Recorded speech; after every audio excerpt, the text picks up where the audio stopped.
하나님 아버지 감사합니다. 하나님께서 오늘도 주의 말씀으로 하루를 시작하게 하여 주시고 주의 말씀으로 하루를 마감할 수 있도록 허락하여 주심을 주님 감사합니다. 오늘 이 시간 짧은 시간 동안 말씀을 나눌 때에 주님 이 시간도 함께하여 주시고 말씀하여 주시오며 다시 한번 주님 주시는 그 말씀을 통하여 깨달음의 은혜가 우리 가운데에 있게 허락하여 주시옵소서. 모든 것 주님 앞에 맡기오며 예수님의 이름으로 간절히 기도드리옵나이다. 아멘. 오늘 우리가 함께 나눌 말씀은 우리 출애굽기 19장부터 21장까지 오늘도 세 개의 장을 함께 짧은 시간이지만 잠깐 나누도록 하겠습니다. 먼저는 우리가 출애굽기 19장 말씀을 보도록 하겠습니다. 출애굽기 19장입니다. 이스라엘 자손이 애굽 땅을 떠난 지 3개월이 되던 날 그들이 시내 광야에 이르니라. 그들이 르비딤을 떠나 시내 광야에 이르러 그 광야에 장막을 치되 이스라엘이 거기 산 앞에 장막을 치니라. 모세가 하나님 앞에 올라가니 여호와께서 산에서 그를 불러 말씀하시되 너는 이같이 야곱의 집에 말하고 이스라엘 자손들에게 말하라. 내가 애굽 사람에게 어떻게 행하였음과 내가 어떻게 독수리 날개로 너희를 업어 내게로 인도하였음을 너희가 보았느니라. 세계가 다 내게 속하였나니 너희가 내 말을 잘 듣고 내 언약을 지키면 너희는 모든 민족 중에서 내 소유가 되겠고 너희가 내게 대하여 제사장 나라가 되며 거룩한 백성이 되리라. 너는 이 말을 이스라엘 자손에게 전할지니라. 모세가 내려와서 백성의 장로들을 불러 여호와께서 자기에게 명령하신 그 모든 말씀을 그들 앞에 진술하니 백성이 일제히 응답하여 이르되 여호와께서 명령하신 대로 우리가 다 행하리이다. 모세가 백성의 말을 여호와께 전하매 여호와께서 모세에게 이르시되 내가 빽빽한 구름 가운데서 내게 임함은 내가 너와 말하는 것을 백성들이 듣게 하며 또한 너를 영영히 믿게 하려 함이니라. 모세가 백성의 말을 여호와께 아뢰었으므로 여호와께서 모세에게 이르시되 너는 백성에게로 가서 오늘과 내일 그들을 성결하게 하며 그들에게 옷을 빨게 하고 준비하게 하여 셋째 날을 기다리게 하라.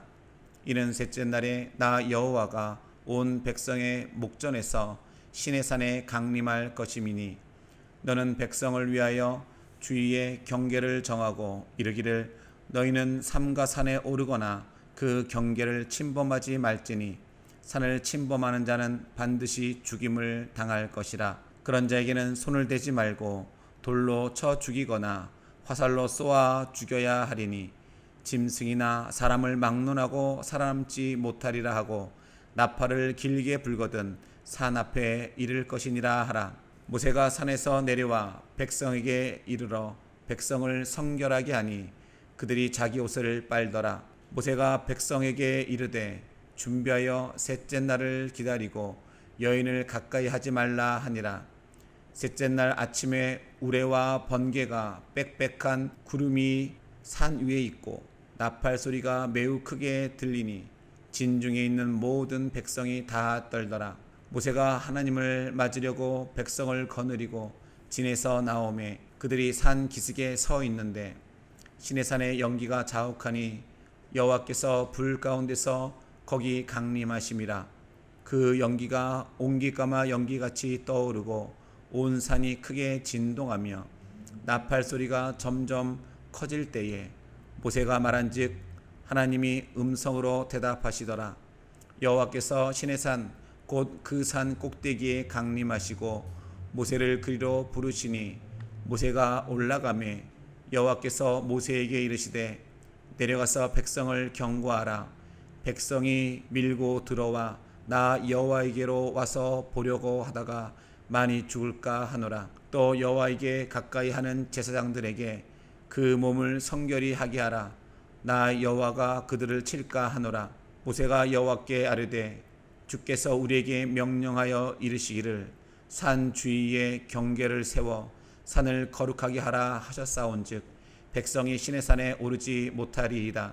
여호와께서 그에게 이르시되 가라, 너는 내려가서 아론과 함께 올라오고 제사장들과 백성에게는 경계를 넘어 나 여호와께로 올라오지 못하게 하라.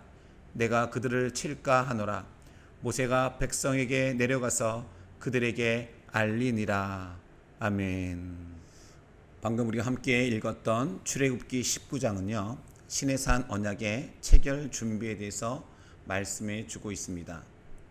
먼저 19장부터 24장까지는 이스라엘 역사의 공식적 출발인 시내산 언약 체결 기사를 다루는 부분입니다.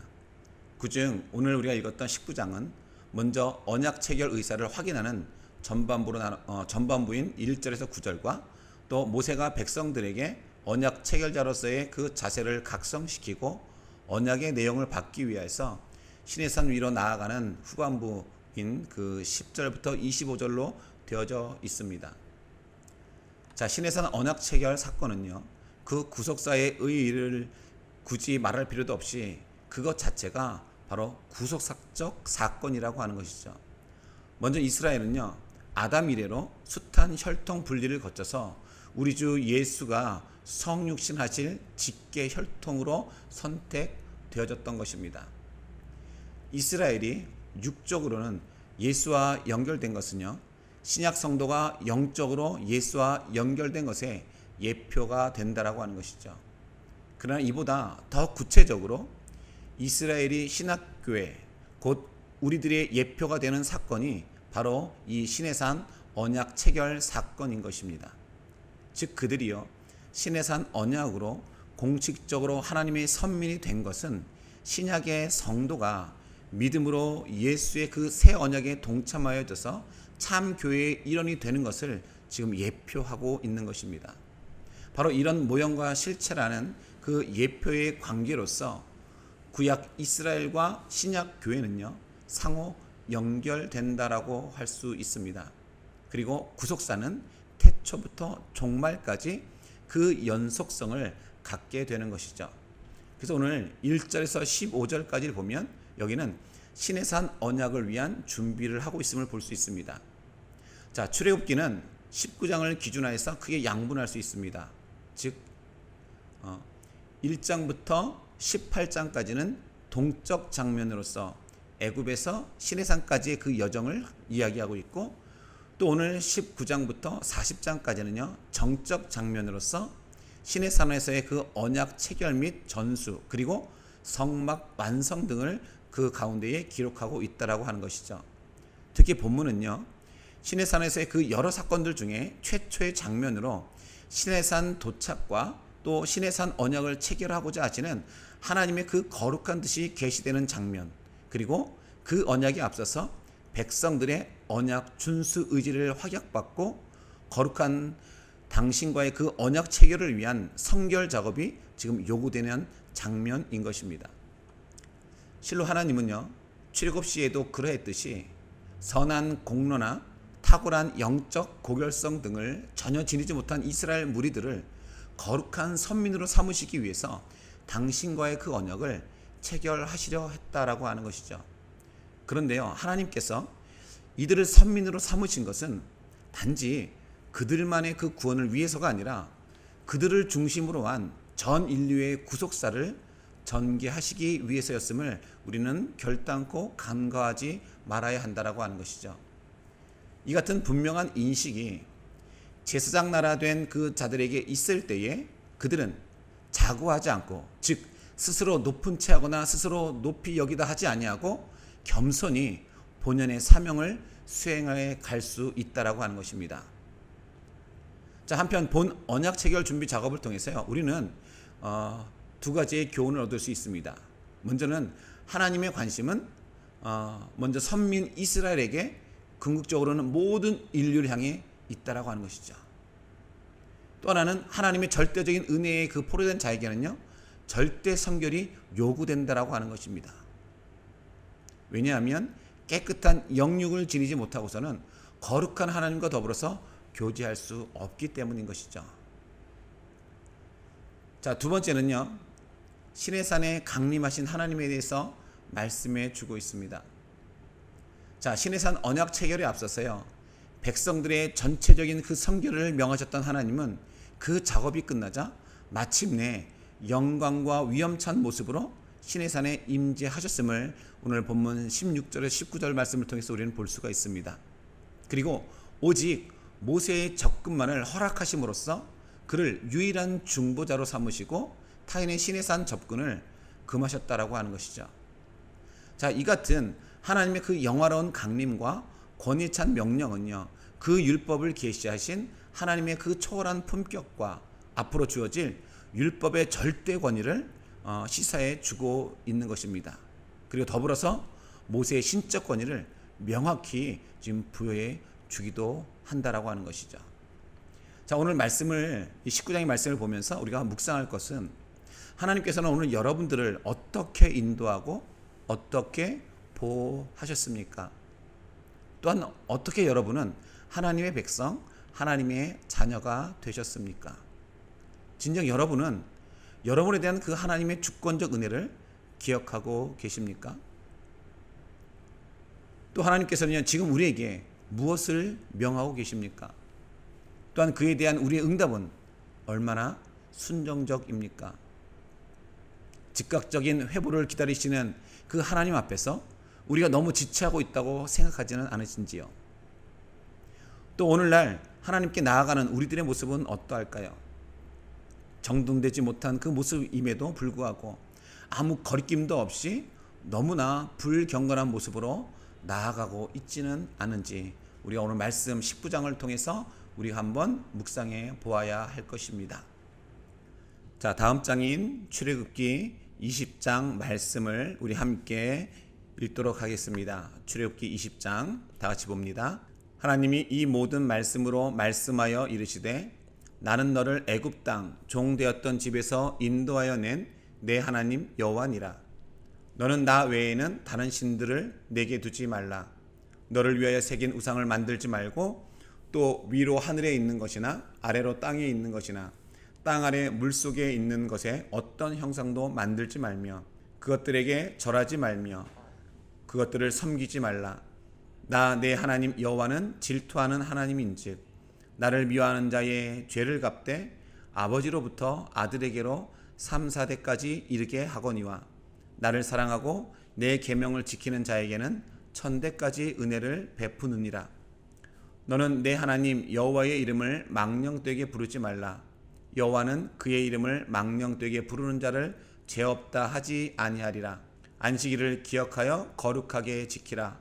엿새 동안은 힘써 내 모든 일을 행할 것이나 일곱째 날은 내 하나님 여호와의 안식일인즉 너나 내 아들이나 내 딸이나 내 남종이나 내 여종이나 내 가축이나 내 문 안에 머무는 객이라도 아무 일도 하지 말라. 이는 엿새 동안에 나 여호와가 하늘과 땅과 바다와 그 가운데 모든 것을 만들고 일곱째 날에 쉬었음이라. 그러므로 나 여호와가 안식일을 복되게 하여 그날을 거룩하게 하였느니라.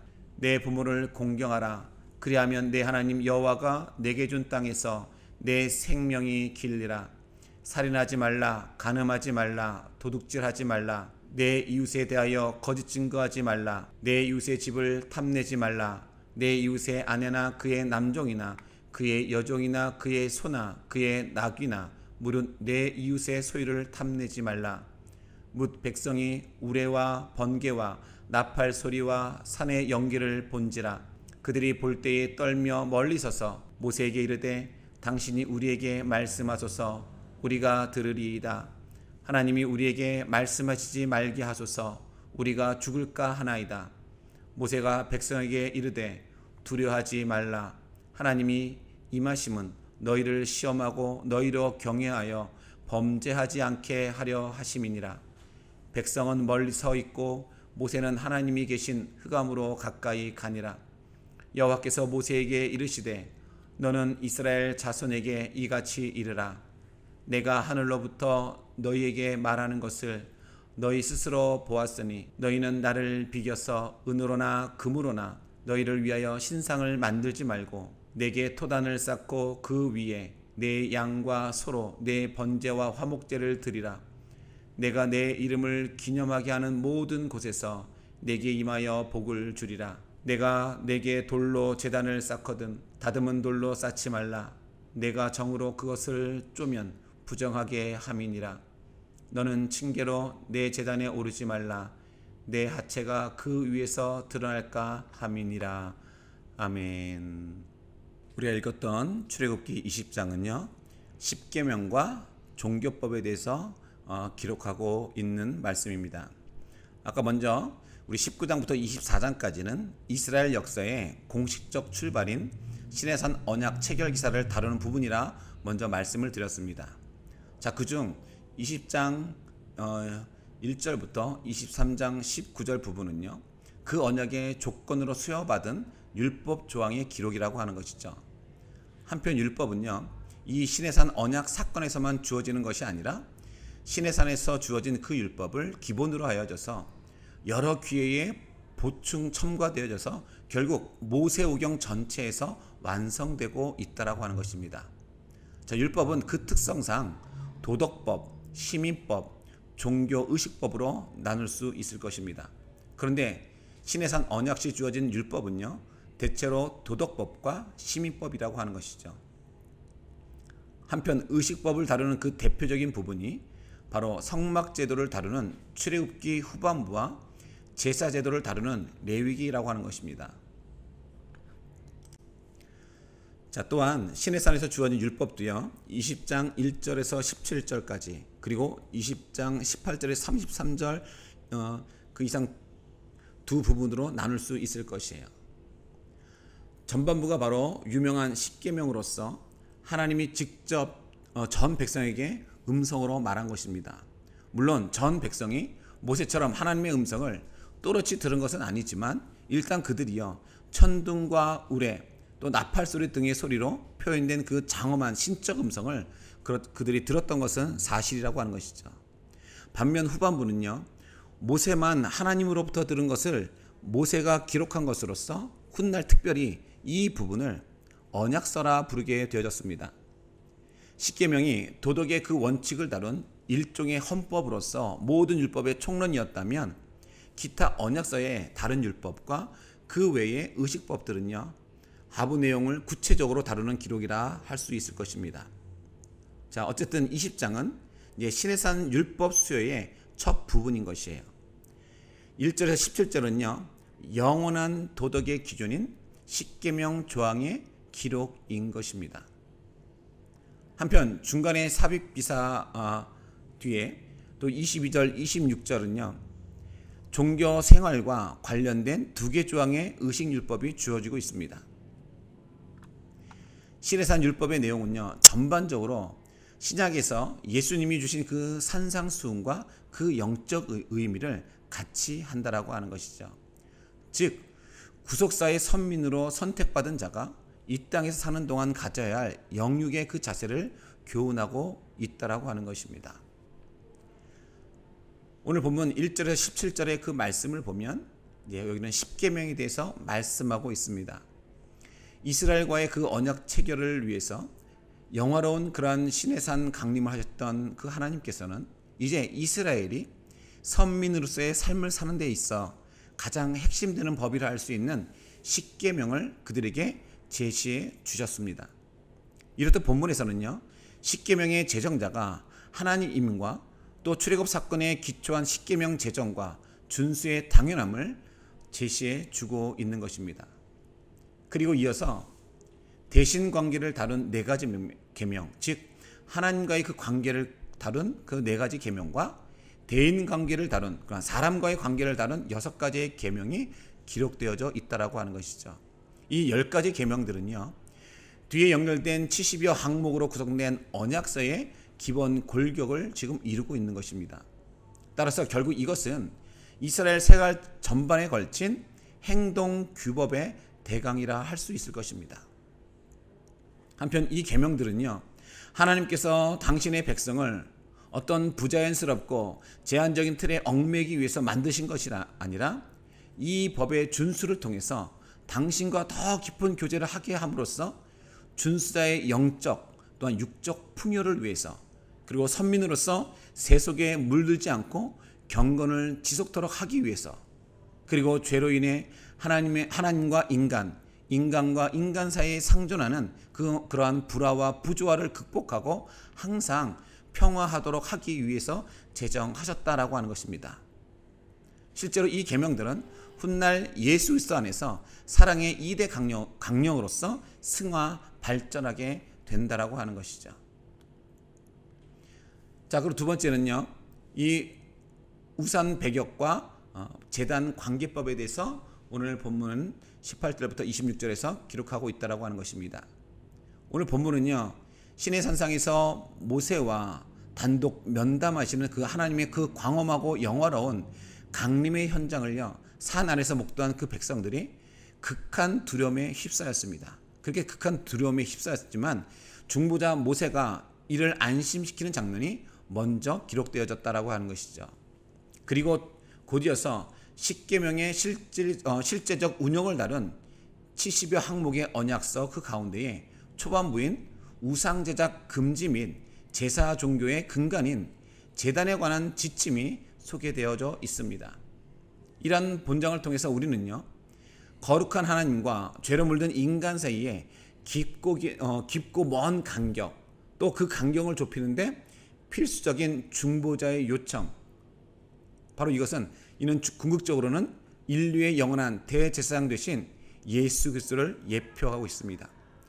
또 하나는 그리고 하나님과 바른 관계 유지를 위한 제1조건으로서 우상을 철저히 배격하고 하나님께 올바른 예배를 드리는 것이라는 그 진리를 배울 수 있다라고 하는 것이죠. 오늘 20장 말씀을 생각하면서 우리가 묵상할 것은요, 십계명, 이 계명은 우리를 규제하기 위한 것이 아닙니다. 이 계명은 우리의 삶을 위한 하나님의 요구로서 우리를 진정 자유롭게 하기 위한 것이다 라고 하는 것이죠. 이러한 계명을 오늘 여러분은 어떻게 이해하고 계십니까? 우리를 향하신 하나님의 깊은 사랑이 이 계명에 담겨 있음을 여러분은 느끼지 못하십니까? 지금 여러분의 마음속에 가장 큰 자리를 차지하고 있는 것은 무엇입니까? 혹 여러분의 그 마음은 지금 쾌락과 물질과 명예와 성공의 신이 함께 숭배되는 다신교의 장이 되고 있지는 않습니까? 그 속에서 과연 하나님의 자리는 어디인 것입니까? 오늘 말씀을 생각하시면서 한번 이 묵상을 한번 해보시기 바랍니다. 자, 우리 이제 출애굽기 21장을 보도록 하겠습니다. 다 같이 함께 말씀을 봅니다. 내가 백성 앞에 세울 법규는 이러하니라. 내가 히브리 종을 사면 그는 6해 동안 섬길 것이요 7째 해에는 몸값을 물지 않고 나가 자유인이 될 것이며, 만일 그가 단신으로 왔으면 단신으로 나갈 것이요 장가 들었으면 그의 아내도 그와 함께 나가려니와, 만일 상전이 그에게 아내를 주어 그의 아내가 아들이나 딸을 낳았으면 그의 아내와 그의 자식들은 상전에게 속할 것이요 그는 단신으로 나갈 것이로되, 만일 종이 분명히 말하기를 내가 상전과 내 처자를 사랑하니 나가서 자유인이 되지 않겠노라 하면, 상전이 그를 데리고 재판장에게로 갈 것이요 또 그를 문이나 문설주 앞으로 데리고 가서 그것에다가 송곳으로 그의 귀를 뚫을 것이라. 그는 종신토록 그 상전을 섬기리라. 사람이 자기의 딸을 여종으로 팔았으면 그는 남종같이 나오지 못할지며, 만일 상전이 그를 기뻐하지 아니하여 상관하지 아니하면 그를 속량하게 할 것이나, 상전이 그 여자를 속인 것이 되었으니 외국인에게는 팔지 못할 것이요, 만일 그를 자기 아들에게 주기로 하였으면 그를 딸같이 대우할 것이요, 만일 상전이 다른 여자에게 장가들지라도 그 여자의 음식과 의복과 동침하는 것은 끊지 말 것이요, 그가 이 세 가지를 시행하지 아니하면 여자는 속전을 내지 않고 거저나가게 할 것이라. 사람을 쳐 죽인 자는 반드시 죽일 것이나, 만일 사람이 고의적으로 한 것이 아니라 나 하나님이 사람을 그의 손에 넘긴 것이면 내가 그를 위하여 한 곳을 정하리니 그 사람이 그리로 도망할 것이며, 사람이 그의 이웃을 고의로 죽였으면 너는 그를 내 제단에서라도 잡아내려 죽일지니라. 자기 아버지나 어머니를 치는 자는 반드시 죽일지니라. 사람을 납치한 자가 그 사람을 팔았든지 자기 수하에 두었든지 그를 반드시 죽일지니라. 자기의 아버지나 어머니를 저주하는 자는 반드시 죽일지니라. 사람이 서로 싸우다가 하나가 돌이나 주먹으로 그의 상대방을 쳤으나 그가 죽지 않고 자리에 누웠다가 지팡이를 짚고 일어나 걸으면 그를 친 자가 형벌은 면하되 그가 내 손해를 배상하고 그가 완치되게 할 것이니라. 사람이 매로 그 남종이나 여종을 쳐서 당장에 죽으면 반드시 형벌을 받으려니와 그가 하루나 이틀을 연명하면 형벌을 면하리니 그는 상전의 재산이니라. 사람이 서로 싸우다가 임신한 여인을 쳐서 낙태하게 하였으나 다른 해가 없으면 그 남편의 청구대로 반드시 벌금을 내되 재판장의 판결을 따라 낼 것이니라. 그러나 다른 해가 있으면 갚되 생명은 생명으로, 눈은 눈으로, 이는 이로, 손은 손으로, 발은 발로, 된 것은 된 것으로, 상하게 한 것은 상함으로, 때린 것은 때림으로 갚을지니라. 사람이 그 남종의 한 눈이나 여종의 한 눈을 쳐서 상하게 하면 그 눈에 대한 보상으로 그를 놓아줄 것이며 그 남종의 이나 여종의 이를 쳐서 빠뜨리면 그 이에 대한 보상으로 그를 놓아줄지니라.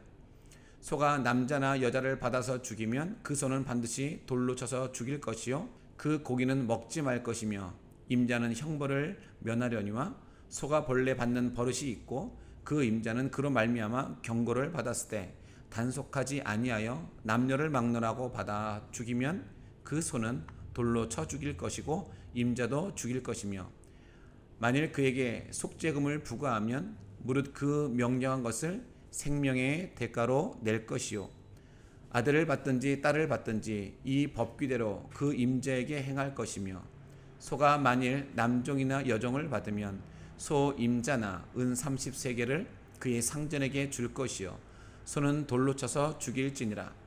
사람이 구덩이를 열어두거나 구덩이를 파고 덮지 아니하므로 소나 나귀가 거기에 빠지면 그 구덩이 주인이 잘 보상하여 짐승의 임자에게 돈을 줄 것이요 죽은 것은 그가 차지할 것이니라.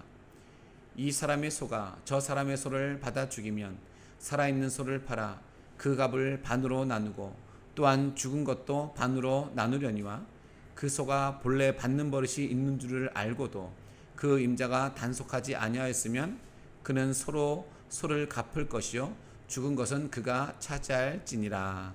아멘. 자, 오늘 21장, 이 출애굽기 21장은요, 종, 또 사형, 상해, 배상 등에 대한 그 시민법에 대해서 다루고 있습니다. 오늘 본 이 장은요, 20장 1절부터 23장 19절까지 이어지는 시내산 율법 조항의 일부분이라고 하는 것이죠. 율법의 기록은 현대 각국의 법전처럼 치밀하게 구성된 것이 아니라 주요 주제별로 비교적 비체계적으로 그것이 구성되어져 있다라고 하는 것입니다. 이는 아직까지 사회생활이 복잡하지 않았던 3,500년 전에 고대 근동 문화의 그 반영이라고 하는 것이죠. 자, 한편 구속사적 그 측면에서 보자면요, 구약 율법은 신약 복음의 예표이고 행위 규범이라는 그 측면에서 보자면 산상수훈의 전신인 것입니다. 율법 조항의 그 내용은요, 구약 시대의 문화적 배경과 연결된 것이고 또 그 문자적 구속력도 구약 시대로 제한되긴 하지만 그 법 정신만은 산상수훈으로 승화 연결되면서 복음 속에서 성취되는 것입니다. 따라서 현대의 성도들은요, 각 율법의 세부 조항 자체보다는 그 율법 뒤에 담겨 있는 하나님의 공의와 사랑의 원리를 발견해야 된다라고 하는 것입니다. 그래서 오늘 본문 21장 1절에서 11절까지는 히브리 종에 관한 법에 대해서 이야기하고 있습니다. 선민 이스라엘의 행동 규범에 있어서 뼈대를 이루는 십계명과 여호와, 또 종교의 순성 보존을 명했던 그 20장에 이어서 본장에는 그 십계명의 실제적 운용이라는 측면에서도 제5, 제6계명에 관련된 율법이 지금 소개되어져 가고 있습니다. 그중 본문은 하나님의 그 사랑과 긍휼을 입은 선민 이스라엘 백성이 가난 또는 형벌상 노예로 전락한 그 동족들을 어떻게 다룰 것인지를 지시한 일종의 인권 보호에 관한 지침이라고 하는 것이죠. 즉 1절에서 6절까지는 히브리 남종 관계법을, 그리고 7절에서 11절까지는 히브리 여정 관계법을 각각 다루고 있다라고 하는 것입니다. 자, 이와 같이 하나님께서 세상적으로 볼 때에 미미한 존재에 불과한 그 노예 신분들에게 깊은 관심을 보인 사실에서 우리는요 몇 가지의 영적 교훈을 얻을 수 있다라고 하는 것이에요. 먼저는 하나님은 신분 고하를 막론하고 당신의 형상을 따라 지음받은 인간 모두를 존귀히 여겨주신다라고 하는 것입니다. 그리고 또 하나는 이 법을 준수함으로써 애굽의 노예 생활에서 자신들을 구원해내신 하나님의 그 은혜와 구속의 참뜻을 몸으로 체험케 하신다라고 하는 것이죠. 그리고 또 하나는 궁극적으로는 그 죄와 사망의 굴레에서 구원해내어져서 자유한 하나님의 자녀로서 인도해내신 예수의 대속 은총을 예표하고 있다라고 하는 것입니다. 자, 두 번째로요 12절부터 17절은 사형에 관한 법을 이야기하고 있습니다. 인권 보존을 위한 특별법이 제시된 데 이어서 이제는 인권과 질서를 유린하는 흉악 범죄에 대한 처벌법이 지금 제시되고 있는 것입니다. 즉 본문에는요 인명을 고의로 살해한 범죄 및 예외 조항, 그리고 부모를 구타한 범죄, 타인을 유괴한 범죄, 부모의 권위를 무시하고 저주한 범죄 등 4종류의 사형에 해당하는 그 죄악을 열거하고 있음을 우리는 본문 말씀을 통해서 볼 수가 있습니다. 실제로 생명의 창조자시요 생명 보존을 명하신 그 하나님께서 이처럼 사형제도를 명하신 것을 보면 위의 범죄가 얼마나 가증스럽고 추악한 것인지를 우리는 충분히 알 수 있다라고 하는 것입니다. 자, 이 같은 사형제도를 통해서 우리는 몇 가지 사실을 발견할 수 있는데요. 그중 하나가 하나님이 부여한 그 생명과 권위를 모독 훼손하는 것은 곧 하나님의 뜻을 역행하는 중범죄다라고 하는 것입니다. 그리고 또 하나는 하나님은 인간들을 사랑과 공의라는 양대 통치 기준으로 다스려 주신다라고 하는 것이죠. 그리고 세 번째는요, 범죄자들을 징계하는 것이 우리가 겉으로 드러나는 목적이라면 당신의 법에 온전히 순종하는 거룩한 생명들을 보존하는 것이 숨겨진 목적이라 말할 수 있습니다.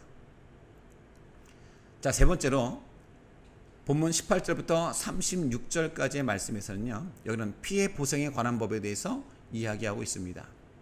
자, 사형에 해당하는 중범죄에 관한 법이 제시된 데에 이어서 오늘 본문에서는 이웃에게 신체상의 손상을 가한 경우 및 또한 재산상의 손해를 입힌 경우 그 각각에 해당하는 처벌 기준이 지금 오늘 본문에 제시되고 있습니다. 이는 자신의 허물에 대한 정확한 인식과 이웃의 재산권 및 인권 보호라는 2대 목적을 둔 조치라 보여지고 있습니다.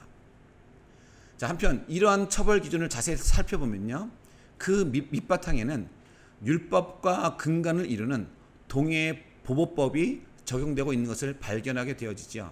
신명기 19장 21절은 이렇게 기록하고 있습니다. 내 눈에는 긍휼히 여기지 말라. 내 눈이 긍휼히 여기지 말라. 생명에는 생명으로, 눈에는 눈으로, 이에는 이로, 손에는 손으로, 발에는 발로이니라 라고 말씀해 주고 있습니다. 자, 물론 이 동해 보복법은요, 하나님의 그 공의의 엄격하고도 정확한 실현과 사사로운 복수의 악순환을 예방할 목적으로 주어진 것이에요. 겉으로 보게 되어지면 눈에는 눈, 이에는 이, 손에는 손, 발에는 발, 참 굉장히 어떻게 보면 잔인할 수 있는 그런 법일 수 있습니다. 그러나 그것을 똑같이 말하는 것에 대해서는 그만큼 이렇게 똑같이 처리하겠다라고 하는 것으로 인해서 그들이 범죄하지 못하도록 먼저 예방의 목적으로 이 법이 나타났다라고 하는 것이에요.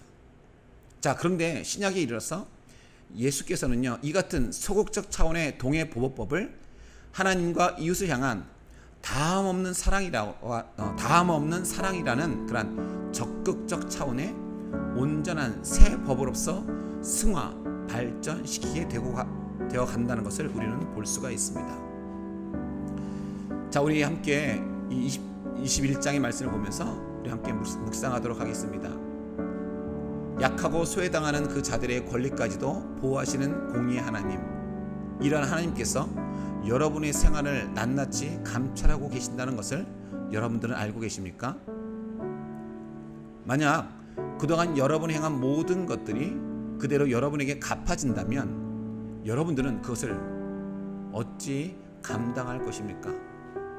매 순간 이 원칙을 상기하며 살아간다면 오늘 여러분의 생활은 좀 더 달라지지 않을까요? 여러분 한번 오늘 말씀을 생각하시면서 같이 한번 묵상해 보시기 바랍니다. 우리 시간 잠깐 기도하시기 전에 먼저 광고 말씀을 드리면, 우리가 오늘 읽었던 본문 19장부터 21장, 오늘부터 또 내일 이루어지는 모든 성경 말씀이요, 조금은 어려워질 수 있습니다. 여러분들이 좀 어려운 이 법에 대해서 또 우리 윤리에 대해서 말씀하고 있지만 우리가 이것을 통해서 더욱더 가까이 하나님 앞에 나아가고 하나님을 알아가는 시간이 되기를 다시 한번 주님의 이름으로 축원합니다. 자, 우리 시간 기도하실 때에 말씀을 생각하시면서 하나님께 세우신 윤례와 율법을 믿음으로 잘 지켜나감으로 주의 언약의 백성으로서 주의 영광의 빛을 나타내며 살아가는 자가 되도록 여러분 같이 기도해 주시고, 우리 조국 대한민국과 또 우리 언더우드 교회와 또 우리 언더우드 교회 모든 성도들을 위해서, 그리고 이 땅에 있는 모든 교회와 또한 믿음의 사람들을 위해서 함께 여러분 기도해 주시고, 계속해서 우리가 지금 드려지는 이 로드 프로젝트가 끝까지 주의 은혜 가운데 잘 마무리될 수 있도록 여러분 계속해서 기도해 주시기 바랍니다. 그리고 마지막으로 코로나19의 종식을 위해서 여러분 같이 기도해 주시고 모든 것을 마치도록 하겠습니다. 우리 시간 함께 기도하겠습니다.